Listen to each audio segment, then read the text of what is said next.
board. Good evening, everybody. I'm really excited to talk with everybody because this is one of the most exciting times in the treatment of cancer that there's ever been. And I'm a medical oncologist, and now I've been involved with Circulogene, which is a liquid biopsy company based in Birmingham for the past 3 years. And I do think Circulogene is the best liquid biopsy company, and patients deserve the best. But tonight we'll focus on just an educational focus on the power of liquid biopsies to improve cancer treatment. Everybody has had family, loved ones, friends with cancer. And everybody that's diagnosed with cancer, death hits between the eyes and in their hearts. And now we have the capability to better identify what a best treatment is for that individual, not just being left with putting a patient in a group. And okay, you have a lung cancer, so we're going to treat the lung cancer. Now we have the technology to understand what's driving that lung cancer, and more treatments can now target what is driving that lung cancer. Now, I was an intern back in 1979, and back in 1979, when I was an intern, MRIs did not exist. It was a CAT scan because there was only axial views, and those were just coming about, not in every hospital or in every location. We had rudimentary nuclear scans, did not have PET scans, and the treatments were pretty much industrial strength chemotherapy that had a lot of toxicity in certain cancers, such as testicular cancer, tremendous curative outcomes. Other cancers, only a small benefit of extending life, and certainly potentially robbing quality of life.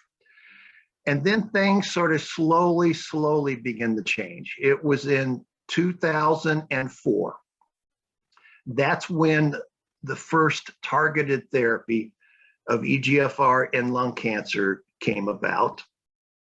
And then in 2015, immune therapy came about. But up until the liquid biopsies, all of the imaging, the CAT scans, the MRIs, the PET scans, it could see the cancer. It could tell you where it was, but it could not tell you what caused the cancer. So it really could not guide individual treatment. But with new technology of being able to look at fragments of the ctDNA and RNA, then you could really provide good treatment. Now, one thing to notice, this really became mainstream at the American Society of Clinical Oncology annual meeting in 2016. So the whole liquid biopsy understanding is still evolving. It has to have be a lot of steps of understanding, because what we thought we knew about some things turned out not to be known. And it's something that the clinical utility is rapidly evolving in metastatic cancers and even in earlier cancers across all cancers. I just want to quickly digress and just talk about immune therapy. This was an individual, and other than some of the bladder, the kidney, the left kidney, all the other dark spots are cancer. Now, this individual had a metastatic melanoma. And with immune therapy, from August to January, this is the dramatic response. You can see how much lymphedema, how much congestion there was in the leg, such that she couldn't get her pants on. Then you can see the dramatic improvement. Now, this individual's 94 years old, loved to bake pies and pull weeds in her garden. And I don't bake pies, and I don't like to pull weeds, but getting her back to do that gave her tremendous quality of life. And how did that happen? It was just a medicine given IV that would the cancer will develop a block such that a person's own immune system can't see it. Now we can give immune therapy, immune checkpoint inhibitors that can undo that block, such that her own immune system that allowed this cancer to develop, now her own immune system was treating the cancer. So immune therapy is just one of the biggest advances there's ever been in the treatment of cancer, as is targeted therapy. But now with liquid biopsies, we're even able to see more, see better, and patients get better treatment. What is a liquid biopsy? That's caused a lot of confusion to medical oncologists. Everybody initially thought, oh, a liquid biopsy is going to be a blood test that will diagnose the cancer. No, you really need to have a tissue diagnosis to know with 100% certainty that it is a cancer. It had been known for a decade, 15 years, that you could identify circulating tumor cells in the blood. But the problem with that, most of those cells were non-viable, which really did not reflect anything. But a liquid biopsy is looking at the circulating tumor DNA, fragments of the DNA, and the DNA is sort of controls cellular function and can causes the cancer, and then that altered DNA controls the cancer, and then RNA is the messenger. So it's fragments of circulating tumor DNA and RNA identified in the plasma from a simple blood test. But looking at this schematic, this would be the cancer, and the cancer will continually be shedding certain things in the bloodstream. Fragments of DNA, fragments of RNA. And if you think beyond just what's going on, but here and here, it's the DNA, the circulating tumor DNA reflects what is stationary in the tumor, but also more importantly, what is the aggressive clone of a cancer. A cancer is made up of billions of cells, and not every cell has the same mutations, but what you really want to treat, what you really want to know is what is in the bloodstream, what is going to become metastatic. Because patients don't die from a cancer that's not growing. Patients die from a cancer that's spreading. And a liquid biopsy can identify what's spreading. And it is a simple blood test. The cellular fragments go to the bottom after the centrifuge, and then in the plasma, then they're able to, technology has been able to identify those things. Now, the traditional tissue biopsy, and the biopsy into the tumor that can be seen and or felt, it needed either a surgical biopsy or a needle biopsy, which is invasive. It takes time to get scheduled. There can be complications based upon what was biopsied. And it's not easy to repeat or follow it, because you cannot keep subjecting the patient, an individual, to a invasive tissue biopsy. And the biggest limitation, anytime you get a biopsy, what you're only seeing is that one point in time at that point in the tumor. It's not telling you what's going on in the bloodstream. And a liquid biopsy, again, the circulating tumor DNA and RNA, it can be from any fluid. It's a simple blood test when it's plasma next generation sequencing. A simple blood test could be done literally in 20 seconds. It doesn't have to be scheduled. It's not invasive. It can be repeated to monitor how a cancer is doing, and you get a comprehensive assessment of what's going on in the metastatic clone.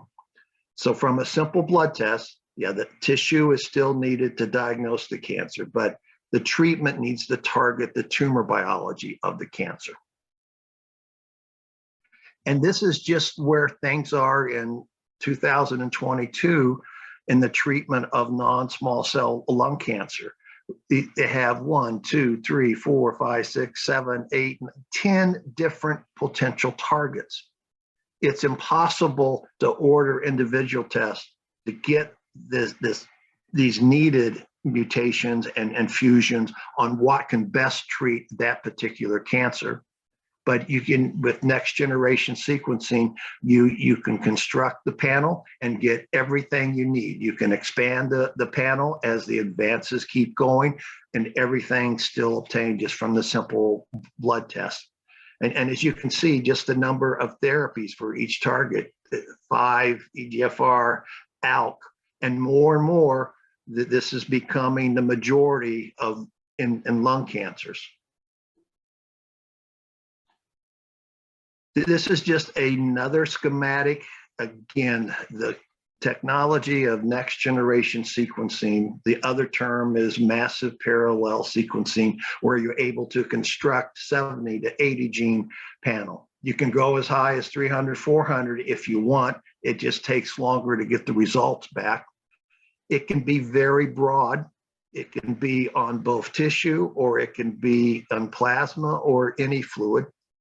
And at Circulogene, we do germline testing for hereditary mutations such as BRCA1 and BRCA2, just on what's called the Buffy code, which is the myeloid cells, because germline mutations will be in every normal cell. Without the blood test, you have to biopsy something normal to confirm that it's germline. But with the new technology, a simple blood test can answer that.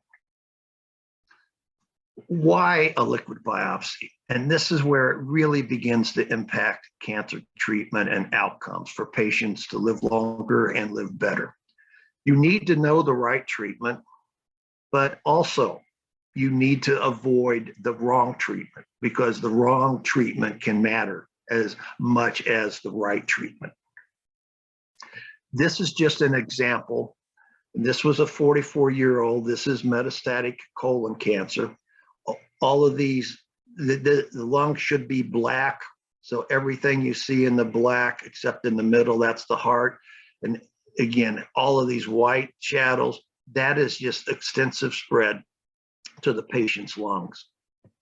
The standard therapy was undertaken. This chemotherapy, that chemotherapy, this salvage chemotherapy, and the patient was getting worse and worse. And then molecular testing was done, and a POL-E mutation was found. And then the patient was put on immune therapy, because individuals with POL-E mutations can respond very well to immune therapy. And things dramatically improved from day 84 to day 791. That's 2 years, nearly 2 years, where the patient was still alive because he got the right therapy. Now an exceptional response is not just an exceptional response. The exceptional response is the right therapy for that individual. And with liquid biopsies, you have a much better chance of identifying that. There are a variety of what we call fusions, where one part of the DNA will break and then come together with another part. It's sort of a flip-flop.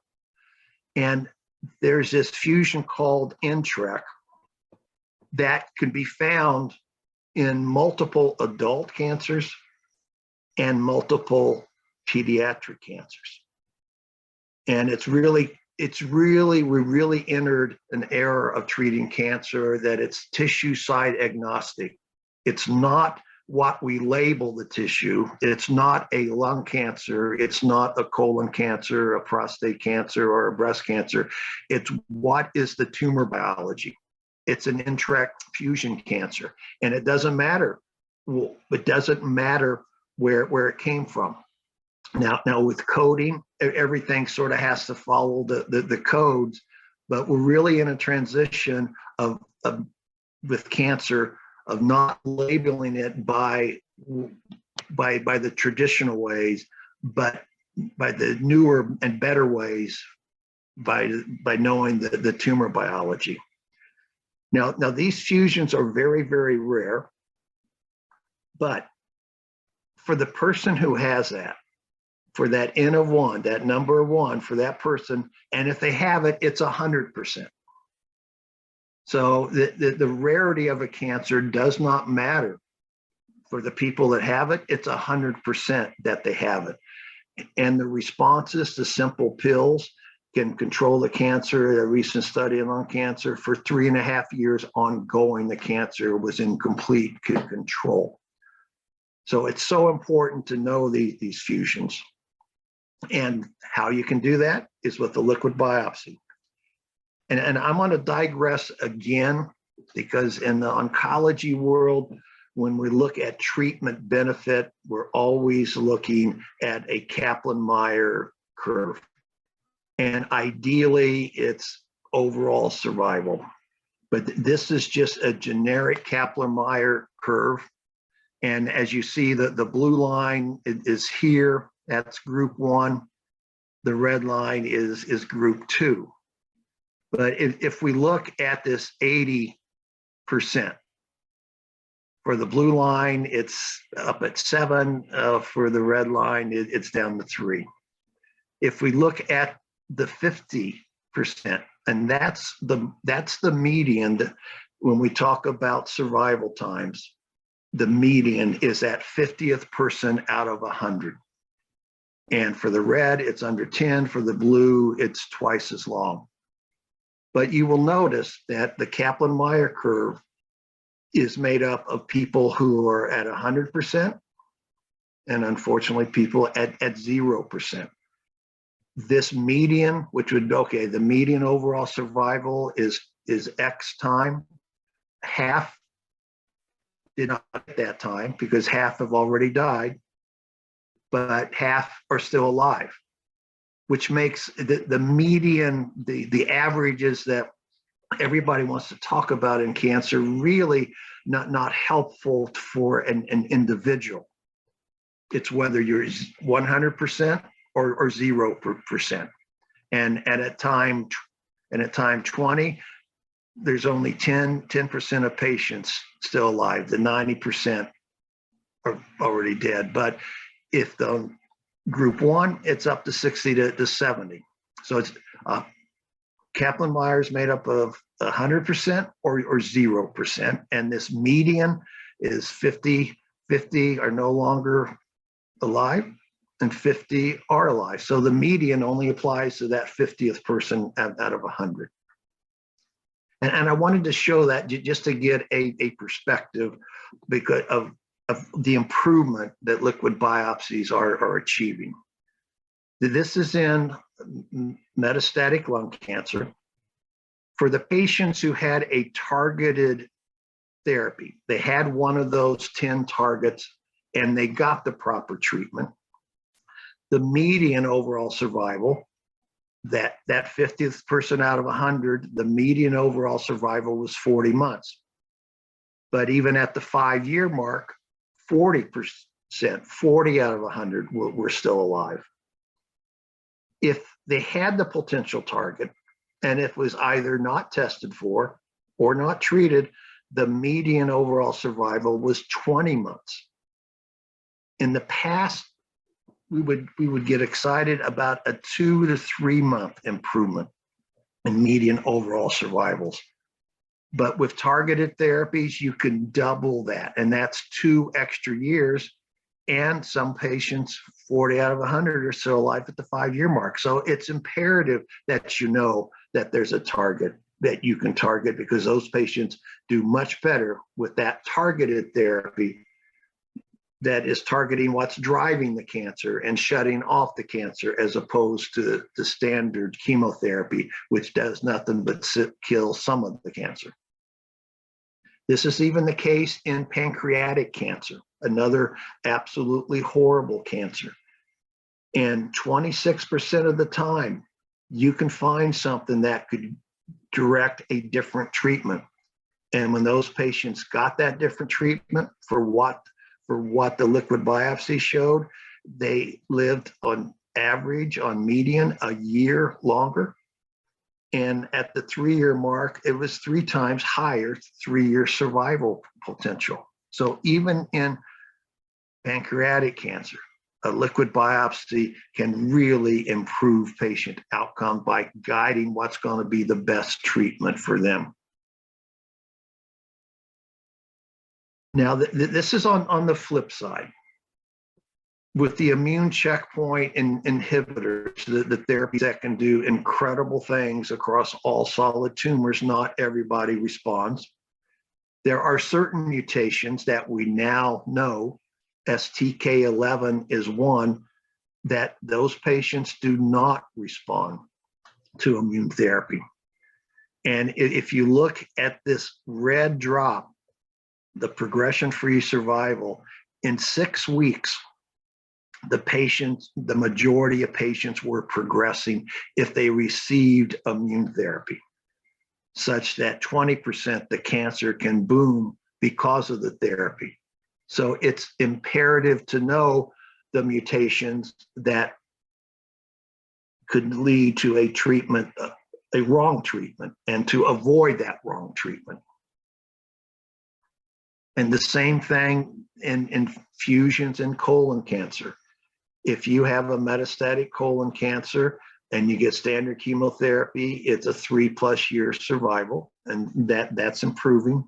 If you have a fusion that could be targeted, where you could get a 4 to 5 year survival, but you don't get that, you get standard treatment, your survival's cut in half to just a little over a year.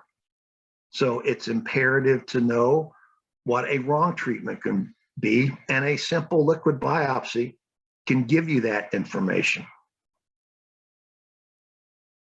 And this becomes another powerful indicator of what a liquid biopsy can do. That there's a type of a mutation abnormality in what we call the microsatellite, so microsatellite instability high, that if patients get chemotherapy, they do very poor. This is looking at a gastric cancer. Patients had chemo before and chemo after the surgery. If you were MSI high, and that's going to be 10 to 15% of gastric cancers, surgery alone, that Kaplan-Meier curves up to 70%, 70 out of 100 alive at the 5-year mark, if you had the standard chemotherapy and the surgery, it's 20% at the 2-year mark. So again, knowing before starting treatment becomes imperative to know the right treatment and avoid the wrong treatment. And a liquid biopsy with the plasma next generation sequencing can get that. You can get it drawn, and you can get the result in 5 to 7 days. Then it becomes who needs a liquid biopsy. And this is where any new technology will cause new knowledge that was not known before. And believe me, new knowledge can be very unsettling to a lot of doctors and even oncologists. And we're dealing with new knowledge all the time. But who needs a liquid biopsy? In my opinion, anybody with cancer does, because you do not know what you're going to find that could make a huge difference in their life. You don't know. You need to make sure there are not certain things such that your standard treatment's going to do harm. And you don't know the full stage of a cancer. And if there's circulating tumor DNA identified in the blood test, you know there are some circulating cancer cells that could land and metastasize. So even in stage 1 cancers, and that's why it's so important, anybody with cancer. But what's really some unique findings, the liquid biopsy will identify more mutations in tissue. It can be very prognostic of outcomes, no matter what the stage. It can overcome the tumor heterogeneity. It will predict treatment benefit, and you can monitor response. and you can identify the micrometastatic disease. That's what needs to be targeted, not something that's not metastasizing, but the cells and the clones that are. This was just an example of patients with metastatic lung cancer. They had both tissue next generation sequencing, molecular profiling, and they had plasma next generation sequencing with the liquid biopsy. This 100% out here is when they combine both findings. But then there's a sequence of doing tissue first. It missed a third of the mutations. If plasma was done first, it identified 87% of the mutations. Ideally, both should be done. There can be a problem with limited biopsy samples in a variety of cancers that making tissue difficult for full molecular profiling. And a lot of oncologists will still adhere to the old teaching that tissue is the gold standard. We'll only do plasma if tissue doesn't find something. Well, tissue, something cannot be the gold standard if it misses more than the plasma. So tissue is not the gold standard on assessing the tumor biology that needs treated. The plasma liquid biopsy is. And there have been other studies that have repeated the same findings. This is just an example of the power of what a liquid biopsy can do to identify the prognosis of a patient. And just by simply the number of DNA or RNA alterations seen, just standard mutations, passenger mutations, you literally just count on your hands. In the metastatic cancer, if you don't shed any, your outcome is much better than if you're shedding a lot of ctDNA, which has two important impacts. The more ctDNA you're shedding, the more mutations seen, the more aggressive the cancer. And now we have a variety of regimens, and some on the mild side, some on the more aggressive side. So clearly, clinically, then that would indicate this individual needs to have more aggressive treatment.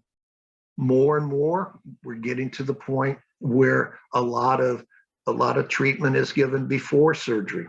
One could argue that, boy, if you have a lot of mutations, absolutely, you shouldn't delay the systemic treatment. The surgery is vitally important for the local treatment, but it's the systemic treatment that's really going to change the metastatic outcome. And third, and it's always a tough, very tough discussion, because I always tell patients, we'll never give up on you and we'll never give in to your cancer. But sometimes the honest discussions still have to happen. And the more mutations seen may lead a discussion to be just focus on your remaining quality of life. Because so many times an individual can go through a lot of cancer treatment and it really didn't have much of an impact. And what you're always asked is, if we would have known this earlier, we wouldn't have done this. And this could be a way to help you have a sense of making those decisions in concert and connection with the patient's and family wishes. This is just an example, and it's just looking at 4 different sites of a cancer. And each site will have some trunk mutations and some other mutations, but then they will have some individual mutations.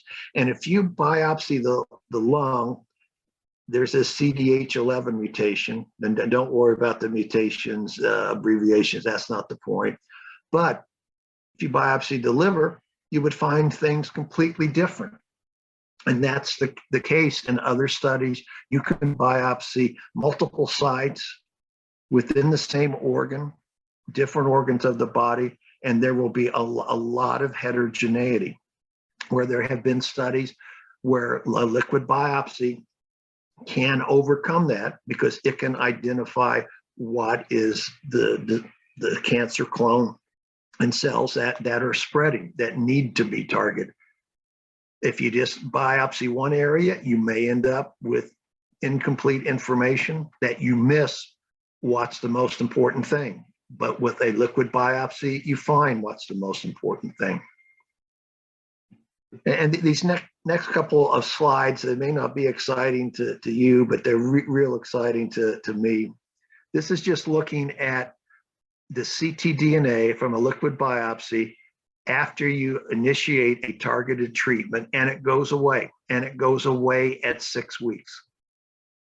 The outcome is dramatically better than when it doesn't go away.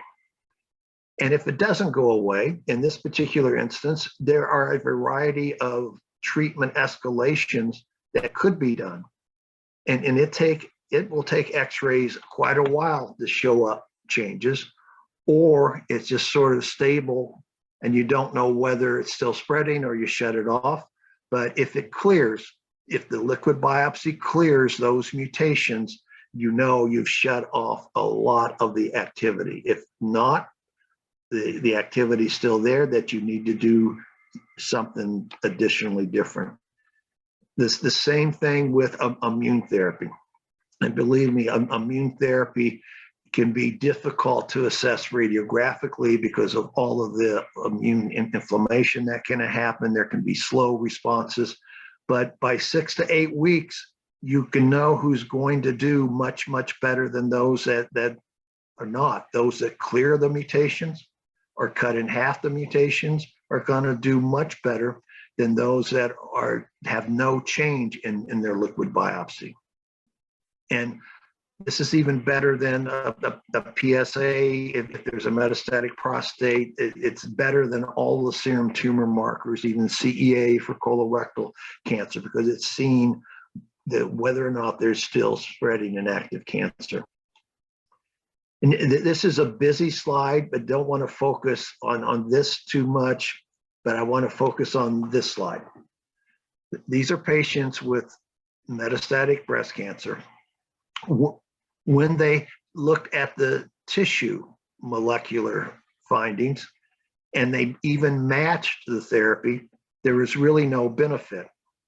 But when they looked at the plasma, when they looked at the liquid biopsy and they matched their therapy, there was a very significant benefit, extending what a liquid biopsy can do. It is identifying the cancer cell clones that are metastasizing and therefore identifying what treatment needs to target, not what's necessarily stationary in the tissue.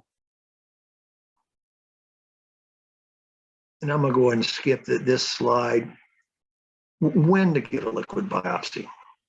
Certainly, anytime a cancer recurs or progresses, if it's getting worse, you need to repeat a liquid biopsy, because every time a cancer progresses or recurs, it is a different cancer than what it was the first time. And we advocate an early 6 to 8 weeks for an early treatment response monitoring. But certainly, always at the time of diagnosis, to guide the initial treatment. And sadly, tissue molecular testing is not getting done. Even when oncologists will say that I'm getting this testing, the chart reviews don't support that. This was a chart review of metastatic lung cancer, and only 22% of patients were tested for all the recommended guidelines. Now, with a simple liquid biopsy, you find more mutations in tissue. It's a simple blood test, and you can get it back in a third of the time that it takes for the tissue molecular testing. And what's so vitally important that's now being understood is that time does matter for survival, no matter what the stage of a cancer. And everybody talks about what's the turnaround time of getting your liquid biopsy compared to somebody else. What's the turnaround time of getting a tissue next generation sequencing? It's not the turnaround time of the test that matters. It's the time from diagnosis to treatment that matters. These are across all stages of lung cancer. If you look at the Kaplan-Meier survival curve, the black line is doubled compared to the gray line. There was not a treatment difference. The only difference was the black curve tracked patients treated within 30 days from diagnosis. The gray curve tracked patients treated more than 30 days from diagnosis. Time is that important, and the time from diagnosis to treatment is what matters. And the standard approach will frequently be getting the tissue, getting those results, and then getting the liquid biopsy. What we advocate at Circulogene is both are needed. Let the pathologist diagnose the cancer, then you have to request to have it sent out. That takes a week, and then a tissue is going to take 3 weeks to get back. So right there, you're at that 4-week mark. What we advocate is getting it at the time of the diagnosis. You're getting a biopsy because there's a concern of cancer. And that's how you're going to make that diagnosis. But your treatment's going to be guided on what the tumor biology is. And you can get that at the same time and have it back at a week. So by the time you get the pathology report back, you can have the liquid biopsy report back. And multidisciplinary tumor boards are where more and more treatment discussion and decisions are being made. And how can you have that discussion, let alone make a decision, not knowing what the best treatment is going to be and not knowing which treatments to avoid? You need that information when you're having the treatment discussion and the decision. In my thinking and view, every cancer, every stage. It's that having it at treatment decision time is so important. And this was a study that was recently presented. It was from the University of Pennsylvania. Their usual approach was getting the tissue, then getting it sent out and waiting for it. But again, that gets to that 30-day mark. And at the University of Pennsylvania, 44% of the time, there ended up not being enough tissue for full molecular profiling. When they adopted the approach that we strongly recommend for every program, to have your programmatic approach so that you know you're going to get it done and get it done as early as possible and get it done at the time of diagnosis. When the University of Pennsylvania took that approach, they looked at the medical oncology appointment because they just selected out patients who needed systemic treatment. And previously only 9% of the time were the molecular results available. So treatment decisions, the best treatment wasn't being made and a wrong treatment could be made.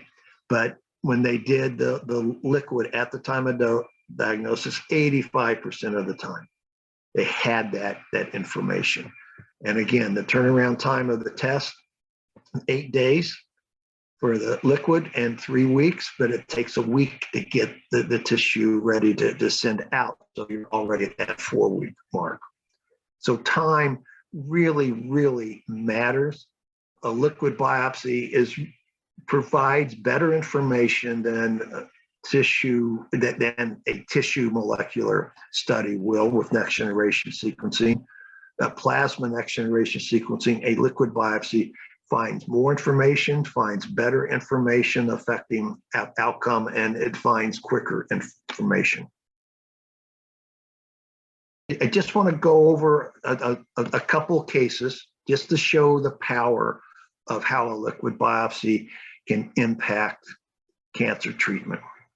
This was a 56-year-old male presented with a lot of weight loss and epigastric pain. And except for a few of these black dots in the kidney, everything else that is being seen is cancer. And in the liver, this is a PET scan. This is just the nuclear part of the PET scan. This is the CT part. So anything yellow is cancer. This is the liver is riddled with cancer. The right adrenal gland has a cancer. It was the tissue biopsy showed an adenocarcinoma, but really couldn't clarify where it came from, sort of an unknown primary. But that really didn't matter.